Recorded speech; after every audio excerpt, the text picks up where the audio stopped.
તો કેમ છો મિત્રો? આજે આપણે બનાવવાના છીએ બટેટાની સૂકી ભાજી। તો મિત્રો પહેલાં તો એક ગરમ પાણીની અંદર આપણે બટેટા નાખી દેવાના છે। આ તમે વિડીયોમાં જુઓ છો કે આપણે ગરમ પાણીની અંદર છે ને બટેટા નાખી દીધેલા છે।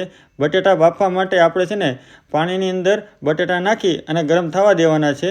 પછી આપણે જોઈ લેવાનું છે કે આપણા બરોબર છે બટેટા એ બફાઈ ગયા છે। અને જો બટેટા બફાઈ ગયા હોય તો આપણે એક ત્રાસ કે બાઉલ જેટલી તમારી વસ્તુ હોય એની અંદર એટલે આપણે કાઢી નાખવાના રહેશે।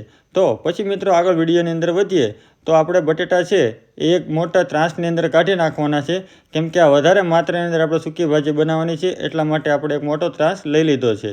આ ત્રાસ લઈએ પછી આ બધા જ બટેટાની છાલ છે એ આપણે કાઢી નાખવાની છે। તમે વિડીયોમાં જુઓ છો કે આપણે બટેટા છે એ બધા બફાઈ ગયા છે। બટેટા બફાય પછી એને છે ને આપણે છાલ ઉતારી અને તમે વિડીયોમાં આગળ જુઓ છો એવી રીતના આપણે કટિંગ કરી દેવાના છે। તો મિત્રો આ વિડીયો છે ને એક મસ્ત મજાનો વિડીયો છે અને આ છે ને સરસ મજાની એક સૂકી ભાજી આપણે બનાવવાની છે। તો આવી રીતે તમે ઘરે પણ ટ્રાય કરજો।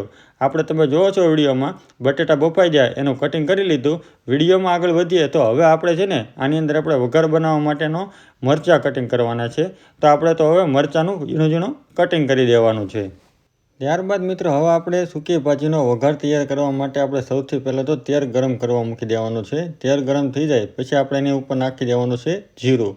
જીરું આની ઉપર આપણે નાખી દઈએ છીએ અને ધીમા તાપની અંદર થતો દેવાનો છે ગરમ। ત્યારબાદ હવે આની અંદર આપણે નાખી દેવાનો છે મીઠો લીમડો। મીઠો લીમડો આપણે અંદર નાખી દેવાના છે। પછી આપણે મરચાંનું કટિંગ છે તીખા મોળા એ પણ આની અંદર નાખી દેવાનું છે। મીઠો લીમડો તીખા મોળા મરચાં એનું કટિંગ આપણે એની અંદર નાખી દઈએ। પછી આપણે આની અંદર નાખી દેવાની રહેશે હવે ખાંડ। ખાંડ એ પણ આપણે આની અંદર ભરપૂર માત્રાની અંદર ઉપયોગ કરવાની છે। પછી આને આ બધા જ મસાલાને ધીમા તાપની અંદર ગરમ થવા દેવાના છે। ગરમ થઈ જાય પછી આની અંદર હવે આપણે નાખી દેવાની છે આદુ અને લસણની ગ્રેવી। જે આદુ લસણની આપણે મિક્સરમાં ગ્રેવી બનાવી છે એ ગ્રેવી આની અંદર હવે આપણે નાખી દેવાની છે અને ધીમા તાપની અંદર આપણે આ મસાલો છે જે આપણે બનાવી છીએ વઘાર એને ગરમ થતો દેવા રહેવાનો છે। ગરમ થઈ જાય પછી આગળ વિડીયોની અંદર આપણે આની ઉપરથી ખટાશ પૂરતો આપણે થોડુંક એવું લીંબુનો રસ નાખવાનો છે।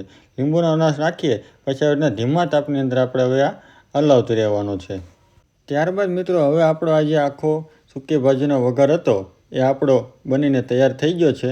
તો હવે આ આપણે વઘાર છે એને ઉતારી અને જે આપણે કટિંગ કરેલા બાફેલા બટાટા હતા એની ઉપર તમે વિડીયોમાં જોઈ શકો છો કે આવી રીતના આપણે બધે માથેથી નાખી દેવાનો છે। આપણો જે વઘાર હતો એને આવી રીતના એક બાઉલની અંદર લઈને કે કોઈ પણ ઉપર લઈને આવી રીતના બટેટાની ઉપર બધે નાખી દેવાનો છે। બટેટા ઉપર નાખીને પછી આપણે એની ઉપર સિંગનો અને એનો ભૂકો નાખી દેવાનો છે। ત્યારબાદ આપણે આ બધા જ બટેટાને છે ને વઘાર નાખીને સારું મજાનું આપણે મિક્સ કરી દેવાના છે। વિડીયોમાં તમે જુઓ છો કે વઘારને એના ઉપર નાખી અને આપણે બટાટા બધા છે એ મિક્સ કરી દેવાના છે એટલે આપણી સૂકી ભાજી છે એ તૈયાર થઈ જાય છે। ત્યારબાદ મિત્રો આપણે આગળ વિડીયોની અંદર જોઈએ કે આ સૂકી ભાજી એક નંબર બનાવવા માટે ફરાળી છે। એટલે તમે બધા કોઈ પણ એકટાણાઓ કે ગમે એવું ફરાળી હોય ત્યારે તમે આ સૂકી ભાજીનો ઉપયોગ કરી શકો છો ખાવા માટે। ત્યારબાદ તમે જોઈ શકો વિડીયોમાં આપણે એની ઉપર માથેથી કાજુ બદામ અને આવી રીતના આપણે આની ઉપર ડ્રાયફ્રૂટ નાખ્યો છે જેથી કરીને એક સારો એવો ટેસ્ટ આવે છે। તો મિત્રો આ સૂકી ભાજી તમે એકવાર ઘરેથી જરૂરથી ટ્રાય કરજો અને વિડીયો અમારો કેવો લાગ્યો એ એકવાર જરૂરથી કોમેન્ટની અંદર કરજો। અને આવતાના આ વિડીયોની અંદર અમે તમારા માટે કયો વિડીયો લઈને આવી અને કઈ રેસીપી લઈને આવી એ એકવાર જરૂરથી અમને કોમેન્ટની અંદર બતાવી દેજો। તો મળીએ આપણે બીજા વિડીયોની અંદર। ત્યાં સુધી જય હિન્દ જય ભારત।